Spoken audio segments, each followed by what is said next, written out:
ਦਰਸ਼ਕੋ break ਤੋਂ ਬਾਅਦ ਤੁਹਾਡਾ ਸਭ ਦਾ ਭਰਪੂਰ ਸਵਾਗਤ ਹੈ। ਹੁਣ ਆਪਾਂ ਗੱਲਬਾਤ ਕਰਾਂਗੇ ਅੱਜ ਦੇ ਜੋ ਦੂਸਰੇ ਇਸ਼ੂ ਨੇ ਉਸ ਬਾਰੇ। ਸੋ ਜਿਸ ਤਰ੍ਹਾਂ ਕਿ ਕਰੋਨਾ ਵਾਇਰਸ ਦੇ ਚਲਦਿਆਂ ਜੋ ਸਾਰੇ ਸੰਸਾਰ ਉਹ ਸਬਕ ਸਿੱਖ ਰਿਹਾ ਹੈ, ਪਰ ਜੋ ਭਾਰਤ ਵਿੱਚ ਜੋ ਹਿੰਦੂਤਵੀ ਨੇ ਉਹ ਉਸੇ ਤਰ੍ਹਾਂ ਹੀ ਘੱਟ ਗਿਣਤੀਆਂ ਨਾਲ ਜੋ ਬਦਸਲੂਕੀਆਂ ਕਰਨੇ ਵਧੀਕੀਆਂ ਕਰ ਰਹੇ ਨੇ ਉਸੇ ਤਰ੍ਹਾਂ ਹੀ ਜਾਰੀ ਹੈ। ਸੋ ਭਾਰਤ ਵਿੱਚ ਹਿੰਦੂਤਵੀਆਂ ਦਾ ਜੋ ਘੱਟ ਗਿਣਤੀਆਂ ਉੱਤੇ ਜੋ ਸ਼ਿਕੰਜਾ ਹੈ ਉਸ ਨੂੰ ਕਸਣ ਦਾ ਕੰਮ ਜੋ ਹੈ ਉਸੇ ਤਰ੍ਹਾਂ ਹੀ ਜਾਰੀ ਹੈ। ਜਿਸ ਤਰ੍ਹਾਂ ਕਿ ਮੀਡੀਆ ਰਿਪੋਰਟਾਂ ਅਨੁਸਾਰ ਦਿੱਲੀ ਮਾਈਨੋਰਿਟੀ ਕਮਿਸ਼ਨ ਦੇ ਚੇਅਰਮੈਨ ਜ਼ਫਰੁੱਲਾ ਖਾਨ ਦੇ ਖਿਲਾਫ ਦੇਸ਼ ਧਰੋਹ यानी कि सैडिशन का केस रजिस्टर किया गया है। एंड इसी तरह ही कर्नाटका दे एक मुसलमान IAS अफसर के खिलाफ कार्रवाई की जा रही है कि क्योंकि उसने तबलीगी जमात के हक विच एक ट्वीट किया सी। एंड इसी तरह दूसरे पासे सिखां नाल भी उसी तरह ही सलूक किया जा रहा है कि श्री हजूर साहिब तो पलटे सिख श्रद्धालुओं नाल कोरोना वायरस नूं जोड़ के सारी सिख कौम नूं मीडिया वालों खूब बदनाम किया जा रहा है। इस विषय पर आप गलबात करन जा रहे हैं। सो असीं चाहांगे कि तुसीं साडे नाल इसी तरह ही बने रहना। देखण सुनने तुहाडा सब दा बहुत बहुत शुक्रिया। जीरार साहब की कहना चाहोगे? देखो अक्सर ये अखान दोहराया जाता है बहुत सारिया थावां ते कि चोर चोरी से जाए हेरा फेरी से ना जाए। तो ज़ाहिर है कि जिन्हां दी बुनियाद ही नफरत दे उत्ते होए ਉਹਨਾਂ ਤੋਂ ਤੁਸੀਂ ਆਸ ਕਰੋ ਕਿ ਵੀ ਉਹ ਕੋਈ ਮੁਹੱਬਤ ਦੀ ਗੱਲ ਕਰਨਗੇ ਜਾਂ ਉਹਨਾਂ ਨੂੰ ਕੋਈ ਲੈਸਨ ਸਮਝਾਇਆ ਜਾ ਸਕਦਾ ਅਦਰ ਦੈਨ ਕਿ ਲਾਤੋਂ ਕੇ ਭੂਤ ਬਾਤੋਂ ਸੇ ਨਹੀਂ ਮਾਨਤੇ ਜੁੱਤੀਆਂ ਦੇ ਨਾਲ ਹੀ ਤੁਸੀਂ ਇਹਨਾਂ ਨੂੰ ਸਮਝਾ ਸਕਦੇ ਹੋ। ਹੁਣ ਜਿਹੜੀ ਨਫ਼ਰਤ ਹਿੰਦੂ ਤਵੀਆਂ ਨੇ ਜਿਹੜੀ ਇਹਨਾਂ ਦੀ ਆਈਡੀਓਲੋਜੀ ਦੇ ਵਿੱਚ ਹੀ ਬਿਲਟ ਇਨ ਹੈ ਔਰ ਪਿਛਲੇ 95 ਸਾਲ ਤੋਂ ਇਹਨਾਂ ਦੇ ਸਾਰੇ ਵਰਕਰਾਂ ਦੀ ਟ੍ਰੇਨਿੰਗ ਮਾਈਂਡਸੈਟ ਹੀ ਉਸ ਦੇ ਉੱਤੇ ਹੈ। ਔਰ ਅੱਜ ਜਦੋਂ ਹਕੂਮਤ ਬਣੀ ਹੈ ਤੇ ਹਕੂਮਤ ਦੇ ਹਰ ਅਦਾਰੇ ਦੇ ਵਿੱਚ ਬੈਠੇ ਇਹਨਾਂ ਦੇ ਲੋਕ ਉਹ ਭਾਵੇਂ ਜੁਡੀਸ਼ਰੀ ਦੇ ਵਿੱਚ ਨੇ ਐਗਜ਼ੈਕਟਿਵ ਦੇ ਵਿੱਚ ਨੇ ਮੀਡੀਆ ਦਾ ਵਰਤਾਰਾ ਤਾਂ ਅਸੀਂ ਦੇਖਦੇ ਹੀ ਹਾਂ ਉਹ ਸਾਰੇ ਇਸ ਨਫ਼ਰਤ ਨਾਲ ਭਰੇ ਹੋਏ ਔਰ ਇਹਨਾਂ ਦੇ ਇਸ਼ਾਰਿਆਂ ਦੇ ਉੱਤੇ ਨਾਗਪੁਰ ਦਾ ਹੈੱਡਕੁਆਟਰ ਹੈ ਇਹਨਾਂ ਦਾ RSS ਦਾ ਜਿੱਥੋਂ ਕੈਂਪੇਨ ਹੁੰਦੀ ਹੈ। ਔਰ ਅੱਜ ਹੀ ਜੈ ਇੰਦਰ ਜਿਹੜੀ ਬੜੀ ਵੱਡੀ ਵਕੀਲ ਹੈ ਸੁਪਰੀਮ ਕੋਰਟ ਦੀ ਔਰ ਹਿਊਮਨ ਰਾਈਟਸ ਐਕਟਿਵਿਸਟ ਵੀ ਰਹੀ ਹੈ ਇਹਨੇ ਕਦੇ ਸਿੱਖ ਕੇਸਿਸ ਵੇਲੇ ਵੀ ਆਪਣੀਆਂ ਅਪੀਅਰੈਂਸਸ ਦਿੱਤੀਆਂ ਸੀ। ਉਹਨੇ ਇੱਕ ਡਿਸਕਸ਼ਨ ਦੇ ਵਿੱਚ ਇਹ ਗੱਲ ਕਹੀ ਔਰ ਲਫ਼ਜ਼ ਵੀ ਜਿਹੜਾ ਫਰੇਜ਼ ਯੂਜ਼ ਕੀਤਾ ਕਿ ਬੈਂਚ ਫਿਕਸਿੰਗ ਸੁਪਰੀਮ ਕੋਰਟ ਦੇ ਜੱਜਾਂ ਦੇ ਹਵਾਲੇ ਨਾਲ ਉਹ ਗੱਲ ਕਰ ਰਹੀ ਆ। ਉਹਨੇ ਕਿਹਾ ਜੀ ਇੱਥੇ ਵੀ ਇੱਕ ਤਾਂ ਕਰਪਸ਼ਨ ਦਾ ਆਪਣਾ ਲੈਵਲ ਹੈ ਇੱਥੇ ਵੀ ਬੈਂਚ ਫਿਕਸਿੰਗ ਹੁੰਦੀ ਹੈ। ਸੋ ਇਹ ਪਹਿਲੀ ਵਾਰ ਮੈਂ ਇਹ ਟਰਮ ਸੁਣੀ ਕਿਉਂਕਿ ਜ਼ਾਹਿਰ ਹੈ ਕਿ ਅਸੀਂ ਮੈਚ ਫਿਕਸਿੰਗ ਤਾਂ ਸੁਣਦੇ ਹਾਂ ਕ੍ਰਿਕਟ ਦੇ ਹਵਾਲੇ ਨਾਲ ਖਾਸ ਤੌਰ ਤੇ ਕਿ ਕਿੰਨਾ ਸੱਟਾ ਲੱਗਦਾ ਹੈ ਕਿਵੇਂ ਜਿਹੜੀ ਪਰ ਉਹਨੇ ਫਿਰ ਕਿਹਾ ਕਿ ਭਾਈ ਕਿਹੜਾ ਕੇਸ ਦੀ ਸੁਣਵਾਈ ਕਿੱਥੇ ਹੋਣੀ ਹੈ ਉਹਦੇ ਚ ਕਿਹੜਾ ਬੈਂਚ ਬਣਨਾ ਇਹਦੀ ਵੀ ਫਿਕਸਿੰਗ ਹੁੰਦੀ ਹੈ। ਔਰ ਇਹ ਗੱਲ ਬੜੀ ਸਮਝ ਆਉਣ ਵਾਲੀ ਹੈ ਕਿ ਉਹ ਬਾਬਰੀ ਮਸਜਿਦ ਨੂੰ ਢਾਣ ਵਾਲਿਆਂ ਦੇ ਹਵਾਲੇ ਮੰਦਿਰ ਦੇ ਨਾਂ ਥੱਲੇ ਜ਼ਮੀਨ ਕਰ ਦੇਣੀ ਔਰ ਦੂਸਰੇ ਕੇਸ ਅਸੀਂ ਦੇਖ ਰਹੇ ਹਾਂ ਕਸ਼ਮੀਰ ਚੋਂ ਧਾਰਾ 370 ਖਤਮ ਕਰਕੇ ਜੋ ਕੁਝ ਕਸ਼ਮੀਰ ਦੇ ਵਿੱਚ ਪਰਮਾਨੈਂਟ ਲਾਕਡਾਊਨ ਕਰਕੇ ਫੰਡਾਮੈਂਟਲ ਰਾਈਟਸ ਐਬਰੋਗੇਟ ਕਰ ਦੇਣੇ ਔਰ ਸੁਪਰੀਮ ਕੋਰਟ ਦਾ ਸੁਣਵਾਈ ਨਾ ਕਰਨੀ ਤੇ ਜੇ ਉਸ ਦੀ ਲੀਗਲ ਵੈਲਿਡਿਟੀ ਤੇ ਕਰਨੀ ਬੈਂਚ ਬੈਠੇ ਨੇ ਉਹਨੂੰ 6-6 ਮਹੀਨੇ ਦੀ ਤਰੀਕ ਪਾ ਰਹੇ ਨੇ ਜਿਸ ਅੰਦਾਜ਼ ਦੇ ਵਿੱਚ ਹੁਣ ਵੀ ਜਦੋਂ ਸੁਪਰੀਮ ਕੋਰਟ ਦੇ ਸਾਹਮਣੇ ਪਹੁੰਚ ਹੋਈ ਕਿ ਭਾਈ 20 ਮਿਲੀਅਨ ਵਰਕਰ ਜਿਹੜੇ ਵਿਚਾਰੇ ਥਾਂ ਥਾਂ ਹੀ ਫਸ ਗਏ ਕੋਈ ਦਿੱਲੀ 'ਚ ਕੋਈ ਬਾਕੀ ਵੱਡੇ ਸ਼ਹਿਰਾਂ 'ਚ ਬੰਬੇ ਦੇ ਵਿੱਚ ਔਰ ਦੂਸਰੇ ਉਹਨਾਂ ਨੂੰ ਕੱਢਣ ਦਾ ਉਹਨਾਂ ਨੇ ਕਿਹਾ ਜੀ ਇਹ ਸਾਡਾ ਮਹਿਕਮਾ ਨਹੀਂ ਹੈ ਗਵਰਨਮੈਂਟ ਨੇ ਦੇਖਣਾ ਹੈ ਵੀ ਕੀ ਕਰਨਾ ਹੈ ਕੀ ਨਹੀਂ ਕਰਨਾ। ਤੋ ਇਹ ਉਸ ਪ੍ਰਮੁੱਖ ਵਕੀਲ ਬੀਬੀ ਜੈ ਇੰਦਰ ਦੀ ਗੱਲ ਸਮਝ ਆ ਰਹੀ ਹੈ ਕਿ ਵੀ ਇਹ ਬੈਂਚ ਫਿਕਸਿੰਗ ਹੈ। ਔਰ ਹੁਣ ਕਿਉਂਕਿ ਇਹਦੇ 'ਚ ਕੋਈ ਸ਼ੱਕ ਨਹੀਂ ਹੈ ਕਿ ਜਦੋਂ ਮਿਡਲ ਈਸਟ ਦੇ ਵਿੱਚ ਉਹ ਬੇਸ਼ੱਕ UAE ਦੀ ਪ੍ਰਿੰਸੈਸ ਹੋਏ ਓਮਾਨ ਦੀ ਪ੍ਰਿੰਸੈਸ ਹੋਏ ਔਰ ਹੁਣ ਕੁਵੈਤ ਨੇ ਤਾਂ ਖੁੱਲ ਕੇ ਹੀ OIC ਨੂੰ ਕਿਹਾ ਜਿਹੜੀ ਇਹਨਾਂ ਦੀ 57 ਦੇਸ਼ਾਂ ਦੀ ਤੇਲ ਪ੍ਰੋਡਿਊਸਿੰਗ ਕੰਟਰੀਜ਼ ਦੀ ਸੰਸਥਾ ਹੈ ਉਹ ਕਿ ਭਾਈ ਇਹਨਾਂ ਦੇ ਖਿਲਾਫ ਕਾਰਵਾਈ ਕਰੋ ਇਹ ਜਿਹੜਾ ਇਸਲਾਮੋਫੋਬੀਆ ਇੰਡੀਆ 'ਚ ਵੱਧ ਰਿਹਾ। ਸੋ ਇੱਕ ਤਾਂ ਸਾਹਮਣੇ ਆ ਗਿਆ ਕਿ ਨਾਗਪੁਰ ਤੋਂ ਹਦਾਇਤ ਆਈ ਕਿ ਬੰਦ ਬੱਚੇ ਜਮੂਰੇ ਚੁੱਪ। ਅਸੀਂ ਦੇਖਦੇ ਹਾਂ ਠੰਡ ਪੈ ਗਈ ਟਵਿੱਟਰ ਹੋਏ ਹੈਸ਼ਟੈਗ ਵੀ ਮੁੱਕ ਗਏ ਪੋਸਟਾਂ ਵੀ ਹਟ ਗਈਆਂ ਦੂਜੀਆਂ ਵੀ ਹੋ ਗਈਆਂ ਨਾਲ ਦੀ ਨਾਲ ਮੋਦੀ ਨੇ ਵੀ ਕਹਿਤਾ ਭਾਈਚਾਰਾ ਕਰੋ ਰਮਜ਼ਾਨ ਦੇ ਮਹੀਨੇ ਵੀ ਉਹਨੇ ਮੈਸੇਜ ਦਿੱਤਾ ਮੁਬਾਰਕ ਦਾ ਔਰ ਮੋਹਨ ਭਾਗਵਤ ਨੇ ਵੀ ਕਿਹਾ ਕਿ ਅਸੀਂ ਇੱਕੋ ਕੁਟੁੰਬ ਆ, ਇਹ ਵੋ ਇਹ, ਲੇਕਿਨ ਅੰਦਰ ਖਾਤੇ ਕਿਵੇਂ ਇਹਨਾਂ ਦਾ ਏਜੰਡਾ ਜਾਰੀ ਹੈ। ਅੱਜ ਸਾਈਮਲਟੇਨੀਅਸਲੀ 3 ਖਬਰਾਂ ਜਿਹੜੀਆਂ ਇਸ ਸੈਗਮੈਂਟ ਦੇ ਵਿੱਚ ਅਸੀਂ ਡਿਸਕਸ ਕਰ ਰਹੇ ਹਾਂ। ਇੱਕ ਕੰਟੀਨਿਊਟੀ ਹੈ ਖਬਰ ਦੀ ਤਖਤ ਸ੍ਰੀ ਹਜ਼ੂਰ ਸਾਹਿਬ ਨਾਲ ਸੰਬੰਧਿਤ, ਪਰ ਪਹਿਲਾਂ ਮੈਂ ਦਿੱਲੀ 'ਚ ਮਾਈਨੋਰਿਟੀ ਕਮਿਸ਼ਨ ਹੈ, ਇਸ ਗੱਲ ਦਾ ਧਿਆਨ ਰਹੇ ਕਿ ਜਿੱਥੇ ਇੱਕ ਫੈਡਰਲ ਲੈਵਲ ਦੇ ਉੱਤੇ ਹਿਊਮਨ ਰਾਈਟ ਕਮਿਸ਼ਨ ਹੈ, ਜਿਹਨੂੰ NHRC ਕਹਿੰਦੇ ਨੇ, ਨੈਸ਼ਨਲ ਹਿਊਮਨ ਰਾਈਟ ਕਮਿਸ਼ਨ, ਜਿਵੇਂ ਹਰ ਸਟੇਟ ਦਾ ਜਿਹੜਾ ਹੈ ਆਪਣਾ ਮਾਈਨੋਰਿਟੀ ਕਮਿਸ਼ਨ ਹੈ। ਔਰ ਦਿੱਲੀ ਦੇ ਵਿੱਚ ਜਿਹੜਾ ਉਹਨਾਂ ਦਾ ਮਾਈਨੋਰਿਟੀ ਕਮਿਸ਼ਨ ਹੈ, ਦਿੱਲੀ ਮਾਈਨੋਰਿਟੀ ਕਮਿਸ਼ਨ, ਉਹਦਾ ਚੇਅਰਮੈਨ ਜ਼ਫਰੁਲ ਇਸਲਾਮ ਖਾਨ ਹੈ। ਔਰ ਇਹ ਵੀ ਮੈਂ ਦੱਸ ਦਿਆਂ ਖਬਰ ਲਈ ਤੇ ਟਿੱਪਣੀ ਕਰਨ ਤੋਂ ਪਹਿਲਾਂ ਕਿ ਜ਼ਫਰੁਲ ਇਸਲਾਮ ਖਾਨ ਦਾ ਫਾਦਰ ਪੱਕਾ ਬੀਜੇਪੀ ਦਾ ਜਿਹੜਾ ਹਮਾਇਤੀ ਸੀ, ਬੜਾ ਵੋਕਲ, ਉਹਨੂੰ ਬਿਆਨਬਾਜ਼ੀ ਲਈ ਰੱਖਿਆ ਹੁੰਦਾ ਸੀ। ਔਰ ਉਹਦਾ ਇਹ ਹਮੇਸ਼ਾ ਹੀ ਕਹਿਣਾ ਹੁੰਦਾ ਸੀ ਕਿ ਭਾਰਤ ਦੇ ਮੁਸਲਮਾਨ ਆਪਣਾ ਜੋ ਇਹਨਾਂ ਨਾਲ ਹੋ ਰਿਹਾ ਇਹਦੇ ਲਈ ਖੁਦ ਜ਼ਿੰਮੇਵਾਰ ਨੇ, ਔਰ ਇਹਨਾਂ ਨੂੰ ਇਹ ਐਕਸੈਪਟ ਕਰਨਾ ਚਾਹੀਦਾ ਹੈ ਕਿ ਉਹ ਉਸ ਮੁਲਕ 'ਚ ਰਹਿ ਰਹੇ ਨੇ ਜਿੱਥੇ ਹਿੰਦੂਆਂ ਦੀ ਬਹੁਤ ਗਿਣਤੀ ਹੈ, ਔਰ ਉਹਨਾਂ ਦੇ ਜਜ਼ਬਾਤਾਂ ਦੀ ਕਦਰ ਕਰਨੀ ਚਾਹੀਦੀ ਹੈ ਹਿੰਦੂਆਂ ਦੇ। ਸੋ ਜ਼ਾਹਿਰ ਹੈ ਕਿ ਹੁਣ ਇਹ ਜ਼ਫਰੁਲ ਸਾਹਿਬ ਵੀ ਖੁਦ ਉਸ ਕੜਿੱਕੀ 'ਚ ਆਏ ਜਿਹਦੇ 'ਚ ਕਦੇ ਉਹਨਾਂ ਦਾ ਬਾਪ ਬਾਕੀਆਂ ਪ੍ਰਤੀ ਕਹਿੰਦਾ ਸੀ। ਹਾਲਾਂਕਿ ਜਦੋਂ ਦਿੱਲੀ ਦੇ ਵਿੱਚ ਇਹਨਾਂ ਨੇ ਪ੍ਰੈਜ਼ੀਡੈਂਟ ਟਰੰਪ ਜਦੋਂ ਇੰਡੀਆ ਦੇ ਦੌਰੇ ਤੇ ਸੀ, ਜਿਸ ਕਿਸਮ ਦੀ ਵਾਇਲੈਂਸ ਕੀਤੀ ਦਿੱਲੀ 'ਚ, ਉਸ ਮਾਮਲੇ 'ਚ ਵੀ ਜ਼ਫਰੁਲ ਇਸਲਾਮ ਖਾਨ ਨੇ ਖੁੱਲ ਕੇ ਗੱਲ ਕਹੀ ਸੀ ਕਿ ਜਿਹੜਾ ਲੋਕਾਂ ਨੇ ਹਿੰਸਾ ਕੀਤੀ ਉਹਨਾਂ ਨੂੰ ਬਾਹਰੋਂ ਲਿਆਂਦਾ ਗਿਆ ਸੀ 24 ਘੰਟੇ ਪਹਿਲਾਂ, ਔਰ ਉਹਨਾਂ ਨੂੰ ਸਕੂਲਾਂ ਦੇ ਵਿੱਚ ਠਹਿਰਾਇਆ ਗਿਆ ਸੀ, ਔਰ ਇਹ ਬੜੀ ਵਿਉਂਤਬੱਧ ਸੀ। ਸੋ ਜ਼ਾਹਿਰ ਹੈ ਕਿ ਜ਼ਫਰੁਲ ਸਾਹਿਬ ਜਿਹੜੀ ਸਰਕਾਰੀ ਲਾਈਨ ਹੈ ਜਿਹਦੇ ਥੱਲੇ ਬਲੇਮ ਮੁਸਲਮਾਨਾਂ ਤੇ ਪਾਣਾ ਸੀ, ਉਹਦੇ ਉਲਟ ਗੱਲ ਕਰ ਰਹੇ ਸੀ। ਸੋ ਜ਼ਾਹਿਰ ਹੈ ਕਿ ਉਹਨਾਂ ਨੂੰ ਰੜਕ ਰਹੇ ਸੀ ਕਿ ਵੀ ਹੁਣ ਇਹਨੂੰ ਕਿਵੇਂ ਕਾਬੂ ਕਰੀਏ। ਸੋ ਉਹਨਾਂ ਨੇ ਜਿਹੜੀ ਖਬਰ ਅੱਜ ਮੇਨ ਉੱਥੋਂ ਦੇ ਮੀਡੀਆ 'ਚ ਹੈ, ਪਿਛਲੇ ਦਿਨਾਂ 'ਚ ਜਿਹੜੀ ਕਾਰਵਾਈ ਅਰਬ ਦੇਸ਼ਾਂ ਦੇ ਵਿੱਚ ਜਾਂ ਖਾੜੀ ਦੇ ਦੇਸ਼ਾਂ ਦੇ ਵਿੱਚ ਹੋਈ, ਨਤੀਜੇ ਦੇ ਤੌਰ ਤੇ ਜਿਹੜਾ ਇੱਕਦਮ ਠੱਲ ਪੈ ਗਈ। ਔਰ ਜਿਵੇਂ ਉਸ ਇੱਕ ਤੁਹਾਡੇ ਜਿਹੜੇ ਵਿਖੇ ਹੋਏ ਵੀ ਲੋਕ ਹੁੰਦੇ ਨੇ, ਉਹਨਾਂ ਦੇ ਅੰਦਰ ਵੀ ਕਿਤੇ ਨਾ ਕਿਤੇ ਦਬੀ ਹੋਈ ਖੁਸ਼ੀ ਹੁੰਦੀ ਹੈ।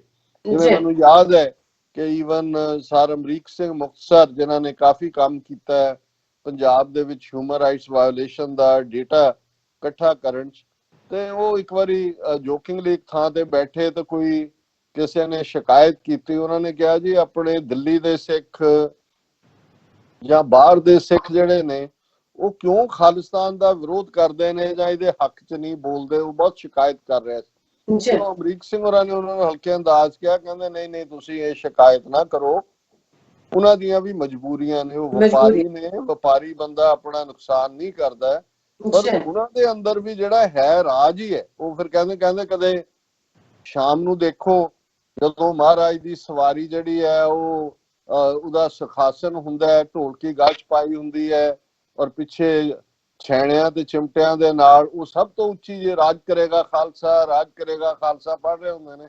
ਕਹਿੰਦੇ ਉੱਥੇ ਸਭ ਤੋਂ ਜ਼ਿਆਦਾ ਉਹ ਜ਼ਿਆਦਾ ਜ਼ੋਰ ਲਾ ਕੇ ਪੜ੍ਹਦੇ ਨੇ ਕਿਉਂਕਿ ਉਹ ਆਪਣੇ ਰਾਜ ਦੀ ਗੱਲ ਉੱਥੇ ਕੱਢ ਰਹੇ ਹੁੰਦੇ ਨੇ।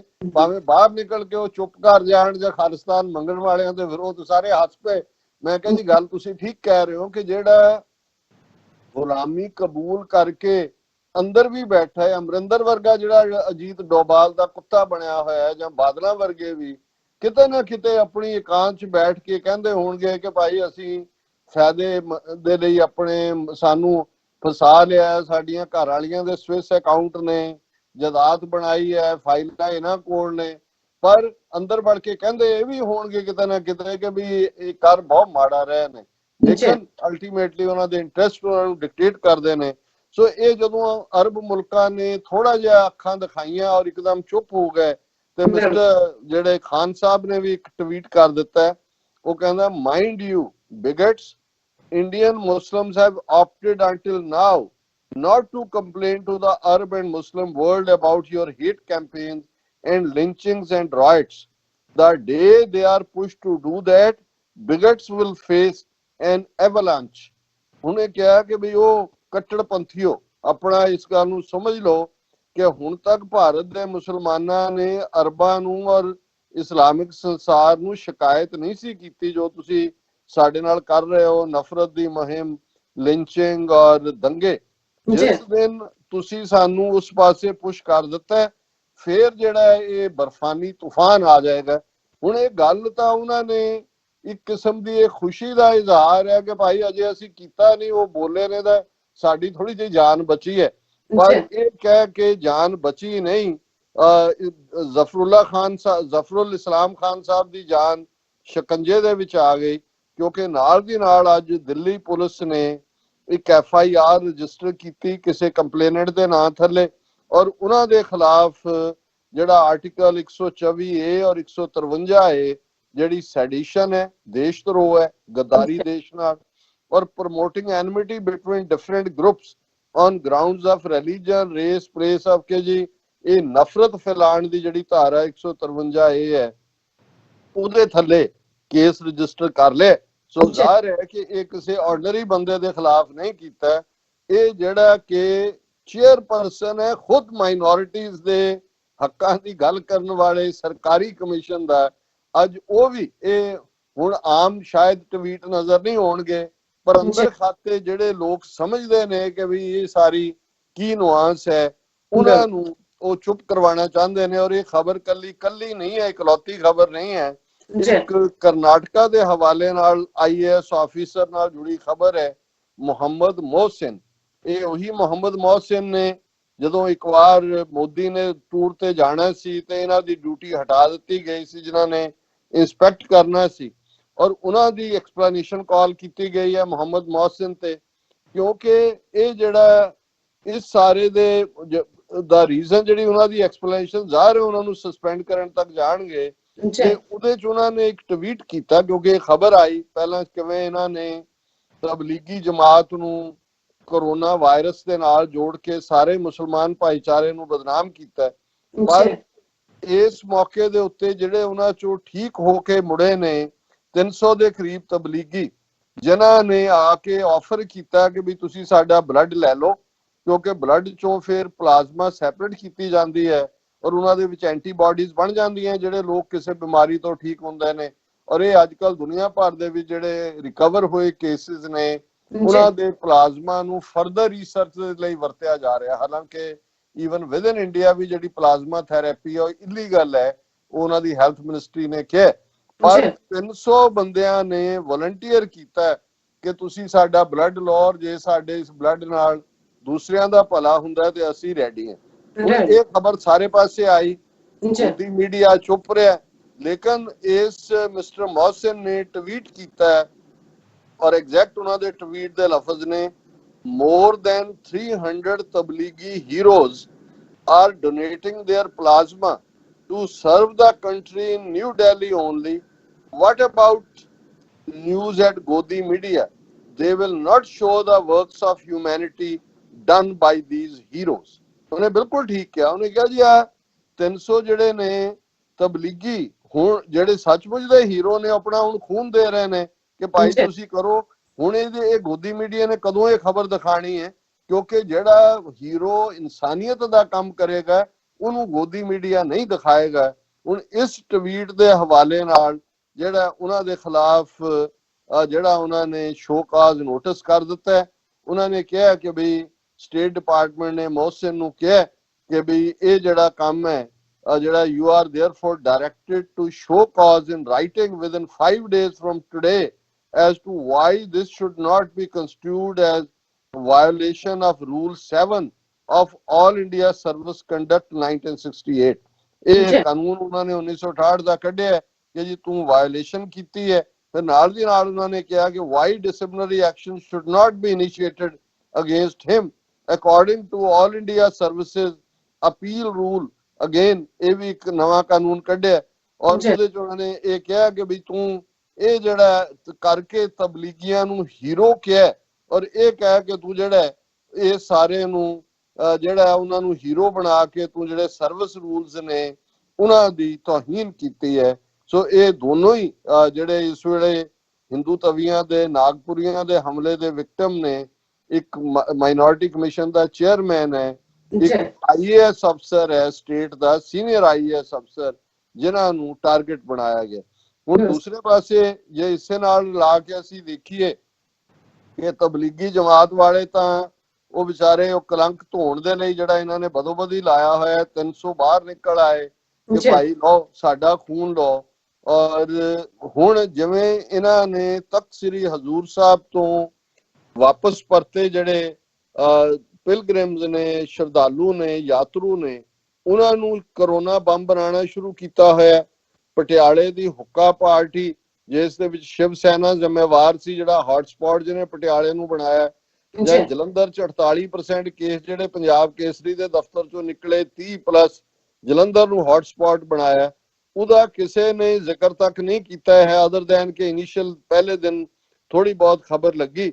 ਪਰ ਹੁਣ ਜਿਸ ਹੱਦ ਤੱਕ ਜਾ ਕੇ ਇਹ ਸਿੱਖਾਂ ਨੂੰ ਬਦਨਾਮ ਕਰਨ ਤੇ ਲੱਗੇ ਹੋਏ ਨੇ, ਇਹਦੇ 'ਚ ਕੋਈ ਸ਼ੱਕ ਨਹੀਂ ਹੈ। ਜਿਵੇਂ ਮੈਂ ਕਿਹਾ ਵੀ ਜ਼ਿੰਮੇਵਾਰ ਮਹਾਰਾਸ਼ਟਰ ਸਰਕਾਰ ਹੈ ਸਭ ਤੋਂ ਪਹਿਲਾਂ, ਜਿਸ ਨੇ ਪ੍ਰੋਪਰ ਟੈਸਟਿੰਗ ਨਹੀਂ ਕੀਤੀ, ਜੇ ਕੀਤੀ ਤਾਂ ਫੇਕ ਜਿਹੜੇ ਨੇ ਉਹ ਕਿਉਂ ਰਿਜ਼ਲਟ ਦਿੱਤੇ। ਫਿਰ ਪੰਜਾਬ ਗਵਰਨਮੈਂਟ ਹੈ ਜਿਹਨੇ ਆਪਣੀ ਐਕਸਪਰਟ ਡਾਕਟਰਾਂ ਦੀ ਟੀਮ ਕਿਉਂ ਨਹੀਂ ਭੇਜੀ ਜਿਹੜੇ ਉੱਥੋਂ ਹੀ ਉਹਨਾਂ ਨੂੰ ਕਰਕੇ ਲਿਆਂਦੇ ਟੈਸਟ। ਔਰ ਜੇ ਨਹੀਂ ਵੀ ਸੀ ਉਹਨਾਂ ਦੇ ਆਂਦੇ ਆ ਪੰਜਾਬ ਦੇ ਵਿੱਚ ਜਿਵੇਂ ਉਹਨਾਂ ਦੇ ਟੈਸਟ ਕੀਤੇ ਜਾਂਦੇ, ਉਹਨਾਂ ਨੂੰ ਘਰ ਹੀ ਜਾਣ ਦਾ ਲੈਣ ਦਿੱਤਾ ਗਿਆ। ਫਿਰ ਸੈਂਟਰ ਗਵਰਨਮੈਂਟ ਜਿਹਦੇ ਤੋਂ ਲਗਾਤਾਰ 1 ਮਹੀਨੇ ਤੋਂ ਉੱਥੇ ਉਹ ਬੰਦ ਨੇ, ਪਤਾ ਹੈ ਮਹਾਰਾਸ਼ਟਰ ਸਭ ਤੋਂ ਪਹਿਲਾ ਹੌਟਸਪੌਟ ਸੀ। ਜੇ ਟ੍ਰੇਨ ਦੀ ਮੰਗ ਕੀਤੀ ਉੱਥੋਂ ਦੇ ਚੀਫ ਮਿਨਿਸਟਰ ਨੇ ਤੇ ਨਾ ਕਰ ਦਿੱਤੀ, ਅਮਿਤ ਸ਼ਾਹ ਨੇ ਦੌੜ ਲੱਗੀ ਸੀ ਅਮਰਿੰਦਰ ਔਰ ਹਰਸਿਮਰਤ ਕ੍ਰੈਡਿਟ ਲੈਣ ਦੀ। ਔਰ ਫਿਰ ਜੇ ਬੱਸਾਂ ਦੇ ਡਰਾਈਵਰ ਭੇਜੋ, ਅੱਜ ਜਦੋਂ ਅਸੀਂ ਇਹ ਖਬਰ ਦੇਖ ਰਹੇ ਹਾਂ, ਇੱਕ ਪਾਸੇ ਤਾਂ ਮੀਡੀਆ ਆਪਣੀ ਸ਼ੈਤਾਨੀ ਦੇ ਉੱਤੇ ਲੱਗਾ ਹੋਇਆ ਹੈ, ਲਗਾਤਾਰਤਾ ਨਾਲ ਉਹ ਤਖਤ ਸਾਹਿਬ ਨੂੰ ਤਬਲੀਗੀ ਜਮਾਤ ਔਰ ਉਹਦੇ ਨਾਲ ਜੋੜ ਰਿਹਾ। ਦੂਸਰੇ ਪਾਸੇ ਅਸੀਂ ਇਹ ਦੇਖ ਰਹੇ ਹਾਂ ਕਿ ਹੁਣ ਦੋਵੇਂ ਸਰਕਾਰਾਂ ਆਪਣੀਆਂ ਜ਼ਿੰਮੇਵਾਰੀ ਤੋਂ ਭੱਜ ਰਹੀਆਂ ਨੇ। ਔਰ ਇਹ ਖਬਰ ਹੈ ਕਿ Maharashtra Punjab at loggerheads after Nanded Gurdwara staff test positive for COVID-19। ਹੁਣ ਇਹ ਵੀ ਸਾਹਮਣੇ ਆਇਆ ਕਿ ਵੀ ਕੱਲਾ ਇਹੀ ਨਹੀਂ ਕਿ ਪਿਲਗ੍ਰਿਮਸ ਨੂੰ ਈਵਨ ਮਹਾਰਾਸ਼ਟਰ 'ਚ ਵੀ ਅੱਗੋਂ ਬਦਨਾਮ ਕਰਨ ਲਈ ਔਰ ਉਹ ਲੰਗਰ ਵੀ ਸੀਲ ਕਰ ਦਿੱਤਾ ਹੈ। ਬਾਬਾ ਨਿਧਾਨ ਸਿੰਘ ਔਰਾਂ ਵਾਲਾ ਤਖਤ ਸਾਹਿਬ ਗੁਰਦੁਆਰਾ ਵੀ ਸੀਲ ਕਰ ਦਿੱਤਾ ਹੈ। ਹਜ਼ਾਰਾਂ ਲੋਕ ਉੱਥੋਂ ਲੰਗਰ ਛਕ ਰਹੇ ਸੀ ਔਰ ਮਹਾਰਾਸ਼ਟਰ ਸਰਕਾਰ ਨੇ ਕਿਹਾ ਜੀ ਅਸੀਂ ਸਭ ਦੀ ਸਕਰੀਨਿੰਗ ਕੀਤੀ ਸੀ, ਕਿਸੇ ਨੂੰ ਨਹੀਂ ਸੀ ਕੁਝ ਵੀ। ਜਿਹੜੇ ਡਰਾਈਵਰ ਆਏ, ਜਿਹੜੀਆਂ ਬੱਸਾਂ ਪੰਜਾਬ ਚੋਂ ਆਈਆਂ, ਉਹਨਾਂ ਨੂੰ ਕਰੋਨਾ ਪੋਜ਼ਿਟਿਵ ਸੀ ਔਰ ਉਹਦੀ ਵਜ੍ਹਾ ਕਰਕੇ ਜਿਹੜੀ ਹੈ ਇਹ ਉਹਨਾਂ ਨੇ ਜਿਹੜੇ ਕਿ 23 ਅਪ੍ਰੈਲ ਨੂੰ ਜਿਹੜਾ ਉਹ ਬੱਸਿਸ ਅਰੇਂਜ ਕੀਤੀਆਂ, ਉਹਨਾਂ ਨੇ ਉਹ ਗਏ ਉੱਥੇ। 2 drivers and an attendant had returned from Punjab April 28 ਨੂੰ, ਉਹ ਵੀ ਟੈਸਟ ਪੋਜ਼ਿਟਿਵ ਕਰ ਰਹੇ ਨੇ। ਸੋ ਜ਼ਾਹਿਰ ਹੈ ਕਿ ਇਹ ਇੱਕ ਦੂਜੇ ਦੇ ਉੱਤੇ ਬਲੇਮ ਗੇਮ ਚੱਲ ਰਹੀ ਹੈ ਕਿ ਵੀ ਇਹ ਜਿਹੜੇ ਨੇ ਡਰਾਈਵਰ ਉੱਥੋਂ ਪੰਜਾਬ ਚੋਂ ਜਿਹੜੇ ਆਏ ਲੈਣ ਲਈ ਉਹਨਾਂ ਨੇ ਕੀਤਾ, ਅਸੀਂ ਤਾਂ ਬਿਲਕੁਲ ਟੈਸਟ ਕੀਤਾ ਸੀ। ਔਰ district authorities have been collecting swab samples of people associated with the shrine and their close contact for past few days। ਉਹਨਾਂ ਨੇ ਕਿਹਾ ਜੀ ਅਸੀਂ ਬਿਲਕੁਲ ਕਲੀਅਰ ਹੈ।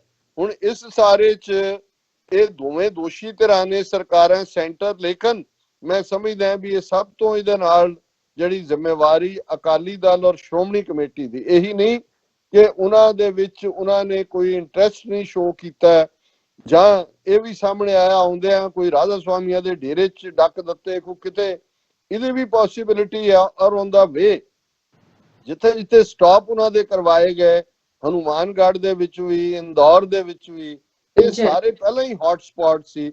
ਸੋ ਜ਼ਾਹਰਾ ਤੌਰ ਤੇ ਇਸ ਗੱਲ ਦੀ ਵੀ ਪੋਸੀਬਿਲਿਟੀ ਤੋਂ ਇਨਕਾਰ ਨਹੀਂ ਕੀਤਾ ਜਾ ਸਕਦਾ ਜੇ ਮਹਾਰਾਸ਼ਟਰ ਸਰਕਾਰ ਦਾ ਕੇਸ ਮੰਨਿਆ ਜਾਏ ਜੀ ਉੱਥੋਂ ਤਾਂ ਸਾਰੇ ਕਲੀਅਰ ਸੀ। ਜਿਵੇਂ ਯਾਤਰੂਆਂ ਨੇ ਕਿਹਾ, ਸਾਰਿਆਂ ਨੇ, ਜਿੰਨੇ ਮੈਂ ਇੰਟਰਵਿਊ ਉਹਨਾਂ ਦੇ ਕੋਈ ਨਾਮ ਕੋਈ ਗੁੰਮਨਾਮ ਸੁਣੇ ਨੇ, ਕਿ ਕਿਸੇ ਨੂੰ ਕੋਈ ਸਿੰਪਟਮ ਨਹੀਂ ਸੀ। ਫਿਰ ਇਸ ਗੱਲ ਤੋਂ ਵੀ ਇਨਕਾਰ ਨਹੀਂ ਕੀਤਾ ਜਾ ਸਕਦਾ ਕਿ ਇਹ ਜਿਹੜਾ ਚਾਰਜ ਬੱਸਾਂ ਦਾ ਹੈ, ਰਾਹ ਦੇ ਵਿੱਚ ਹੈ, ਔਰ ਫਿਰ ਜਿਵੇਂ ਲਿਆ ਕੇ ਉਹਨਾਂ ਨੂੰ ਪੂਰਾ ਉਹ ਚੌਣੇ ਵਾਂਗ ਡੰਗਰਾਂ ਦੇ ਜਿਹੜਾ ਉਹ ਰਾਧਾ ਸਵਾਮੀਆਂ ਔਰ ਦੂਸਰਿਆਂ ਡੇਰਿਆਂ ਦੇ ਵਿੱਚ ਜਿਹੜਾ ਰੱਖਿਆ ਗਿਆ। ਔਰ ਹੁਣ ਇੱਕ ਦੂਜੇ ਤੋਂ ਅੱਗੇ ਵੱਧ ਕੇ ਸੁਖਬੀਰ ਬਾਦਲ ਕਹਿ ਰਿਹਾ ਕਿ ਜੀ ਅਮਰਿੰਦਰ ਨੇ ਮਿਸ ਹੈਂਡਲ ਕੀਤਾ, ਔਰ ਇਹਦਾ ਜਵਾਬ ਦੇ ਹੋਏ ਉਹਦਾ ਹੈਲਥ ਮਿਨਿਸਟਰ ਪੰਜਾਬ ਦਾ ਅਸਤੀਫਾ ਦੇ। ਉਹ ਦਿੱਲੀ ਦਾ ਜਿਹੜਾ ਇਹਨਾਂ ਦਾ ਟੁਚਾ ਬੀਜੇਪੀ ਦਾ MLA ਮਨਜਿੰਦਰ ਸਿਰਸਾ, ਜਿਹੜਾ 2 ਦਿਨ ਪਹਿਲਾਂ ਇਸ ਤੋਂ ਉਹ ਦਿੱਲੀ ਪੁਲਿਸ ਦਾ ਡਰਾਮਾ ਹੋ ਰਿਹਾ ਸੀ ਕਿ ਬੰਗਲਾ ਸਾਹਿਬ ਦੇ ਬਾਹਰ ਉਹਨਾਂ ਨੇ ਪਰਿਕਰਮਾ ਕੀਤੀ ਮੋਟਰਸਾਈਕਲਾਂ ਤੇ, ਉਹ ਇਨਕੁਆਇਰੀ ਕਹਿ ਰਿਹਾ ਕਿ ਜੀ ਇਨਕੁਆਇਰੀ ਕਰੋ into vilification campaign being run against Sikh pilgrims. ਉਹ ਕੌਣ ਰਨ ਕਰ ਰਿਹਾ? ਤੂੰ MLA ਹੈ, ਤੂੰ ਕੁੱਤਾ ਹੈ ਬੀਜੇਪੀ ਦਾ, ਇਹ ਤੁਹਾਡੀ ਧਿਰ ਹੈ ਸਾਰੀ ਜਿਹੜੀ ਗੋਦੀ ਮੀਡੀਆ ਹੈ, ਤੇਰੀ ਪਾਰਟੀ ਹੈ।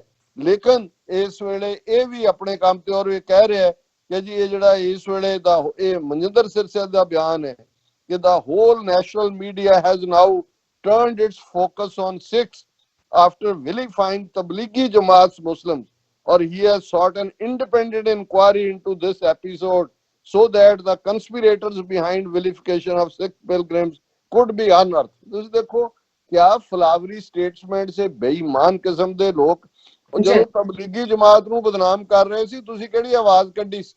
ਜੇ ਤੁਸੀਂ ਉਦੋਂ ਬੋਲੇ ਹੁੰਦੇ ਤੁਹਾਨੂੰ ਲੱਗਦਾ ਸੀ ਕੋਈ ਨਹੀਂ ਤੁਸੀਂ ਬਚੇ ਹੋਏ ਹੋ, ਤੁਸੀਂ ਬੀਜੇਪੀ ਤੋਂ ਫਾਇਦੇ ਲੈ ਰਹੇ ਹੋ। ਹੁਣ ਜਦੋਂ ਸਿੱਖਾਂ ਨੇ ਇਹ ਕਹਿਣਾ ਸ਼ੁਰੂ ਕੀਤਾ ਵੀ ਸ਼ਰਮ ਕਰੋ, ਤੁਸੀਂ ਉਸ ਹਕੂਮਤ ਦੇ ਨਾਲ ਲੱਗੇ ਹੋਏ ਹੋ, ਉਹਦਾ ਹਿੱਸਾ ਹੋ ਜਿਹਦੇ ਚ ਹਰਸਿਮਰਤ ਕੌਰ ਬੈਠੀ ਹੈ ਜਿਹੜੀ 2 ਦਿਨ ਪਹਿਲਾਂ ਤੱਕ ਅਮਿਤ ਸ਼ਾਹ ਦਾ ਧੰਨਵਾਦ ਕਰ ਰਹੀ ਸੀ ਜੀ, ਬਹੁਤ ਆ ਗਏ ਔਰ ਬਹੁਤ ਮਿਹਰਬਾਨੀ ਆਗਿਆ ਦੇ ਦਿੱਤੀ ਆਣ ਦੀ। ਸੋ ਕੁੱਲ ਮਿਲਾ ਕੇ ਜੇ ਅਸੀਂ ਇਹ ਦੇਖੀਏ, 2 ਖਬਰਾਂ ਦਾ ਤਾਲੁਕ ਸਿੱਧੇ ਤੌਰ ਤੇ ਪਿਛਲੇ 24 ਘੰਟੇ ਜੋ ਟਾਪ ਆਫੀਸ਼ੀਅਲਸ ਨੇ, ਇੱਕ IAS ਹੈ, ਇੱਕ ਚੇਅਰਪਰਸਨ ਹੈ, ਪਰ ਤਖਤ ਸ੍ਰੀ ਹਜ਼ੂਰ ਸਾਹਿਬ ਅੱਜ ਹਾਲਤ ਇਹ ਹੈ ਕਿ ਉੱਥੇ ਤਖਤ ਸਾਹਿਬ ਸੀਲ ਹੈ, ਗੁਰਦੁਆਰਾ ਲੰਗਰ ਸਾਹਿਬ ਸੀਲ ਹੈ।